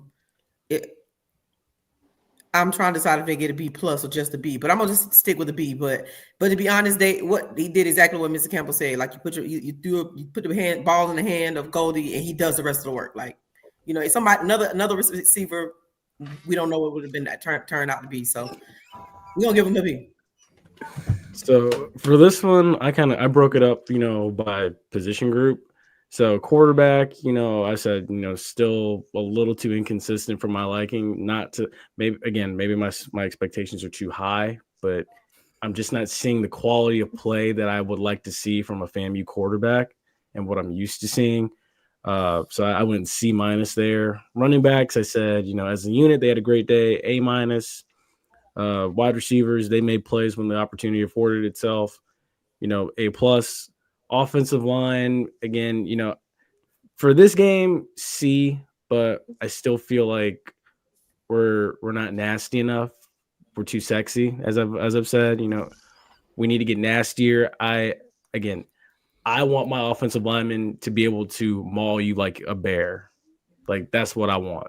The way 54 finished that play on the Jamal Haley touchdown, that's what I need every single time. I need to know I can go into the club and nobody's going to touch me because all 5 of you are going to literally maul somebody. I need to know that. So, again, C. Yeah. I'm going to give them a B, but I'm with penalty talk. I feel like not enough of our offensive linemen look like they make good barbecue. Like, I'm sorry. Like, I need for you to look like you make good barbecue. And I remember I heard it in high school, and I'll never forget it. And it was the truest words I ever heard. The best lineman looks like a potential racist, black or white. And it's sad, but it's true. Like, I don't see enough of that on our football team. I don't see no Bubbles. I don't see no Pookie. I don't see no little pistol starter. Like, I don't see dude that you kind of run up there, got a grill, and you like, hey, I ain't even gonna worry about it. It looks sketchy, but I know the rib's gonna be on point. I don't see that guy on our offensive line. I see on defensive line. Oh, my boy 90. Oh yeah, he got a little bit of he got a little FU to him. I love that about him. I don't see a lot of FU on this football team. Like, again, I it's want more of that. It's did you own a cow and did you win a first prize trophy at the state fair, when you were 6? We were missing like some that. starters. We was missing some starters on offensive line, though. But we ain't got no boys from Sneads, Madison County. I'm saying, if you from North Florida, you know what I'm talking about. Like, the Madison County boys, Marco, Cross City, Lakeland. So I'm gonna say something that the Madison County boys, they run that wing T offense, so all they do is just get after it. I'm gonna say something, and you can't be sensitive about this. So some of them counties y'all talking about, them guys can't get in school. You ain't lying. Madison County. You know what? You know what? There ain't no sense of the fact. That's what we have to see. That's exactly it right there. Hey, trust me, I know a lot more than what I'm saying when I said that. And I believe we all do, especially in Madison County. Look, the boys play football good, but they don't. Yeah. I'm sorry. That's the problem with this team. We need a few more Title I kids. We do. No, I want to say now. I would not argue with you, Tasha. You 100% right. You need a thug. You need a knucklehead. I see gold slugs on our roster since Willie left. I'm just saying, I ain't seen nobody with a mouthful of gold in a while. And we're not talking about the finesse. We're not talking about the diamond, the VVS. We talking about literally 6 to the top 6. We talk about slugs. The biggest, the largest. The finesse. Wait. Bring that one up. The honey bun eating cat. Wait, bring that up. Hey, don't do that. Don't do that. Zebra cakes. Look, we ain't got enough jokers that grew up on Little Debbie on our football team, man. But you know, but I also want them guys. You know, the whole family, and the mama is big, the daddy's big, the little brother. See, you look at his mama, you know he offensive line. You look at his mama. You know what I'm saying? You be like, I know that's Jones' mama right there. See, I want them. See, I was going to the school. You knew who, when you understand the Bears, you knew who mama was who, and all the offensive mama had a same look. I want them. Or if you saw him and you never saw his mama, you knew he was shaped like his mama. Yeah, you know what I'm saying? Knew was shaped like his mama. Biscuits, cornbread, bacon. We going to Thanksgiving that day. That jersey kind of like that. Yeah, I need that. Look, I ain't seen nobody have to help nobody grandma in the stands all year long. Just saying. Nobody got diabetes. Nobody got high blood pressure. Ain't got that little arm fat. Nothing. Come on, man. Everybody ain't no big mamas. Ain't nobody. I ain't seen somebody up there to cook everything. Look, I tell my students the stuff I grew up eating. They're like, you've eaten that? Yes. You've eaten this? Yes. I'm from Tallahassee, from the country. Leave me alone. if it crawled, we probably ate it. Like, oh my God. Yeah. We need somebody who stutter. EA said parrot toad. Oh my gosh. Shaped like their mama. Ashley say shaped like their mama. Yes, I'm telling you, you never see the mama. You just look at him and know he's shaped like his mama. That boy shaped like his mama. Ain't nobody got a gun rack on the whole football team. I'm just saying. What? Exactly. I remember that. How many Stokers do you got sitting up on the shelf? Do you have an elk on the wall? That's my thing. Like, black or white too, because look, I remember my first football season. Coach said, "Hey boys, y'all got to take y'all guns out the truck. Come on, coach, it's hunting season." That's the black and the white kids. Do you have a mullet? Do you have like a party in the front and all just flow in the back? Is that what you got? Right, man. Like, I'm just saying, your girlfriend look like a honeybee. I got questions. Oh, do not start. Oh, jeez. Hey, we can't get fined. He can't get us. Oh goodness. So, coach, we've had some. How did y'all feel about the coaching in this game? You know, what grade? Look, coach, I'm just telling you, I'm glad this is not a cumulative football season, because boy, he wouldn't be passing with us right now. Say it like that. So, how y'all feel about the coach's grade? I'll go again first. I'm sorry. We already know what the defensive coaching, it still gets the same F. I'm going to, again, Coach Burris, I guess being in the box, again, finally getting the stuff. Yep. I know you got your son out there, a little bit less of him, more Wiltshire, more the other guys throwing the ball. No disrespect to that. But again, we can't have this nepotism. We got to get the guys out there on the field that can make plays. So, again, I'm going to give, unfortunately, defense, because again, guys out, because again, we talked about it. See, the film does a lot, right? Guys still out of place, guys still not there. Sorry about that. Offense, I'm gonna give coaching a B. These comments are nasty work. You gotta you gotta find in the comments. I'm just telling you that now. Nasty work. Wow. No lies detected. Wow. Overall, I'm gonna give the coaches, we're gonna blend it together. So I gotta give them a C. If we just doing overall, I'm gonna give it a C. Agreed. F for defense. Yeah. F for defense. B for offense and special teams. So C overall. Yeah. I agree. Yeah, it's a C barely. I mean, honestly, only because I think once somebody get Burley, like, can you see Burley? But honestly, it should be a D. But y'all gonna get away with it today. So I give them a B today, a C. So y'all pass, but C's don't make degrees. Grad school. Once you get to grad school, you can't bring no C's up there. Okay. Oh man, we hit our school grades, man. Look, me too, Hollow. Before we get everybody up out this piece, right? First, we got to make sure, thank everybody for coming on. Penalty Talk. Look, as y'all can tell, we trying to invite the FAMU universe out here. the multiverse, whatever you want to call it, the FAMU-verse. Hopefully, I talked to Kelvin by the end of the season, and Brian, we're probably going to try to have, Fat Mouth, be ready. Look, we're going to try to have the whole squad on here and just have a nice family reunion. See if we can get Vaughn and look. If y'all get Bobby on here too, look, look, that's on y'all. But hey, yeah, that's on y'all. Might be some good times, boy. we might get in trouble, but it might be some fun.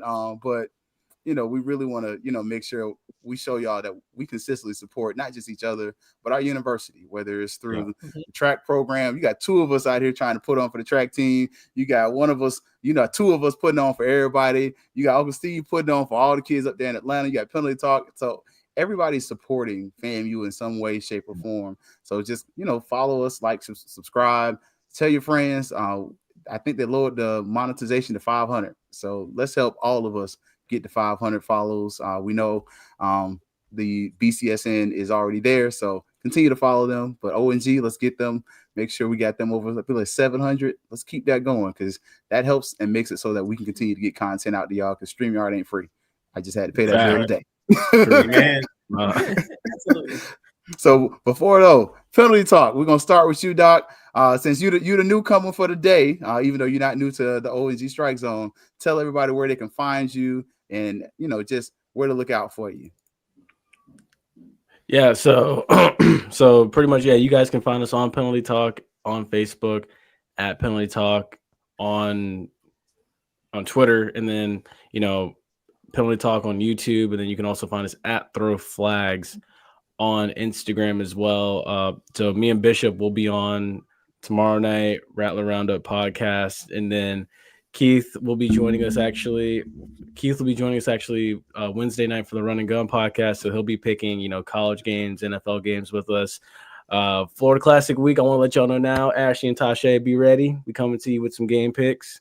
And then, rivalry weekend, Mr. Campbell, we would love to have you on as our guest picker as well. So, good times. We'll keep them rolling. Okay. Let's go. Steve, let's get you, Uncle Steve. Let's get you to come on in there. Okay, I'm gonna try not to be long because there's a few things I want to make. First of all, I'm proud of all the young folks out here on, doing things. Tasha, Ashley, JP, me and Kel. And Keith, you're a young brother too. So us old heads proud of y'all. So I want to say that. Really proud of what y'all are doing, stuff like that. Want to say a couple of things. Shout out to the freshman class of 88. We will be sponsoring the basketball team pick up and go when they go play Georgia. So if you are in the Atlanta metro area, if you want to ride to the game, holler at your boy. Got plenty of room in the Escalade. Me and Lakita Bloxon, we got 4 more seats. Go up here and support the Rattlers. FAMU 88 is going to pay that money and feed our kids. So that's a great thing too. One other thing too, and I just got to say this because this is on my heart. Rattlers always remember this one thing. Rattlers don't ever disrespect other Rattlers on social media. And I saw something unfortunate. We had a young lady that was a Rattler. She made a post. She was in front of Jack State's band. Just there has a good time. Of course, Jack State people took that, reposted it, and they weaponized it against us. And then we got Rattlers talking bad against Rattlers. Hey, man, don't do that no more. Don't allow those people to use that because all they're doing, they're fueling their passion. We are 100% Rattlers. We brag different. We're better than everybody else. Don't be shooting your shot at a fellow Rattler. If you got a problem with them, hit them on the DM. But don't be going up there talking about Rattler because that does not make us look good. That does not make us look good. So I'm going to say that again. When you see a Rattler do something, again, she was enjoying the boom or whatever, don't go on there and disrespect another Rattler. That really hurt me. So I asked you to do a little bit better. And last but not least, tomorrow, HBC Coach's Corner, we are looking to try to have Coach Quinn Gray. I'm still trying to confirm it, but I appreciate everybody. Thank you all for having me on, and I will always come on if you need me. Okay. Come on, Tashay. Well, you can always find us on I'll just talk me and Ashley for you might as well. Yeah. You can find us on all social media, X, formerly known as Twitter, Facebook, Instagram, at Fang Exchange, FANGEXCHANGE. Also on YouTube. Follow us. We are every Thursday. Our show is at 9:00. We're looking to expand, so look out for that in the new season coming up. But yeah, Thursdays at 9.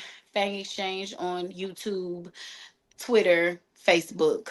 And then of course our personal pages is just my name, Ashley. But follow us, get our likes up, get our subscribers up.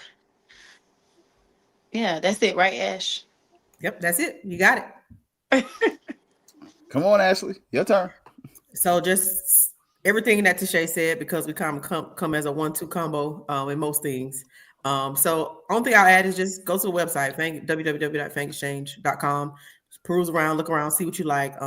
We have some people that reached out to us who are interested in taking this thing to another level as far as supporting our student athletes. And we are looking forward to doing that. Basketball season is rolling, upticking now. Softball is coming around, track is coming around. So we have so many other sports. Football season is winding down. We have rest of the fall sports going in the spring. So we're always looking to support additional athletes, and we do it with your help. So come find us. Go ahead. I just want to add one thing. Also, those of you, share it with somebody else, because like Ashley said, we are getting a lot of like corporations that are reaching out, but it looks better when we have the engagement from other people, so that we can take those analytics and all of that to present to them, because a lot of corporations are reaching out, but of course they're looking at the ROI, their return on investment. So share it with somebody else to share, so that they, everybody can come and follow us, so we can bring our analytics up. So when we are with these corporations, we can take it to them to show them that, we'll be able to properly return on their investment. Cool. Let me go ahead and jump on this. So Keith Hadley, Fangs Up podcast, Fifth Quarter FAMU Twitter page. I help out Rattler boosters every once in a while. Still doing that, but man, look, get to be the fill-in host for Brian Fulford. Y'all know Brian still sends his love, but just Fangs Up podcast, man. Follow that, Facebook, YouTube, Instagram, Twitter. Follow there, Fifth Quarter FAMU on Twitter page. So definitely, like the YouTube page as much as possible. Share with your friends, please do. And let's continue to share with the family. As y'all know, we are doing a little something for the track team. So if you are so inclined, we will have the QR code up there during the show for you to be able to scan. And we are trying to get the track team to $10,000. But you also have another initiative. We're trying to get them to 40. So in total, we're trying to get the track team to about 50 racks. So if we can get that track team to that level, we think we'll be able to do some things, because it's a championship level product, right? And in order to have a championship level product, sometimes you got to have championship level investment. So I think one of the things that we're going to be looking forward going to in the future, maybe adding another face to the Fangs Up podcast. So y'all let me know how y'all feel about that. And we might also be trying to do some things over here at the BCSN network as well, man. So, always looking to expand, always looking to grow, always looking to achieve, because, achievement is what we do, right? So, and of course, if you are going to be at the Florida Classic, the best tailgate, bar none, it's going to be the Noops. We always win the tailgate. Sorry. We got oyster on the grill. I think we're going to have shrimp and grits like we had last year. We have a good time, but bring a little $10 donation. We use it for our Winter Park Kappa League, the award Winter Park Kappa League, award-winning guide right as well. So I'm active in all those and very active in my fraternity, but active in my church as well. So just ask y'all come through, support, and show some love, man, because y'all know we want to be the best. We want to represent the best. And much like Uncle Steve said, we don't battle each other. So if we do have a disagreement with each other, we handle it off the field, but we love each other, because we love hard, because that's just how we love. All right. And so ONG Strike Zone, I am Kelvin Rozier. I co-host that show with Brian Fulford and Marcus Green. You can catch us on Wednesdays at 8 o'clock to about 11. And of course, we have the review show on Mondays.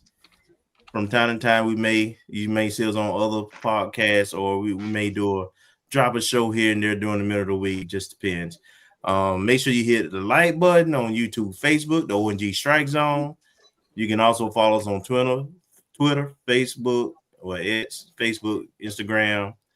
You can also download the Jericho Broadcasting app at search myjbn/mybcsn. And all our shows appear on the BCSN Pod Zone. We're on, of course, YouTube, and anywhere you download and listen to podcasts. Amazon Music, Spotify, iHeartRadio, Apple, and Google Podcasts, and more. And last but not least, also, if you want to support us financially, help us to continue to grow, you can also hit us up at Cash App, MyJBN, MyBCSN. And I just want to thank everybody for, again, coming on the show. Thank you for your platforms and promoting FAMU. And we look forward to doing this again next Monday. That's about right. Yes, sir. You're on mute, Keith. Appreciate that. Look, I was trying to make sure nobody can hear me clicking. Also, we want to make sure we remind everybody, look, if you are in Tallahassee, you're not going to the Florida Classic. The SWAC Championship's in Tallahassee. It's piss poor advertising. It really grinds my gears. But the SWAC Volleyball Championship will be in Tallahassee at the Al Lawson Center. No excuses. If you're not going to the Classic, you're not feeling comfortable, go to the Lawson Center, support them. They're not having a winning record this year, but support. Also, if you're in Orlando, I'm not going to make it tomorrow, but they're the boys. We hadn't got a FAMU guys game in Tallahassee and Orlando, and I can't remember. They will be at UCF tomorrow, all the way on the east side of town. I'm sorry, I'm just too tired to drive over there and drive back and forth and pay $40 in tolls. But I will probably catch them in Cookman on one of them weekends. And then the girls are playing tonight. So I think they lost. I think they got some B2A. So prayers and supplications for the FAMU basketball team and whatever they're going to do going forward. So by the way, I just want inside information with the boys. So this will be the first game where almost everybody will be available.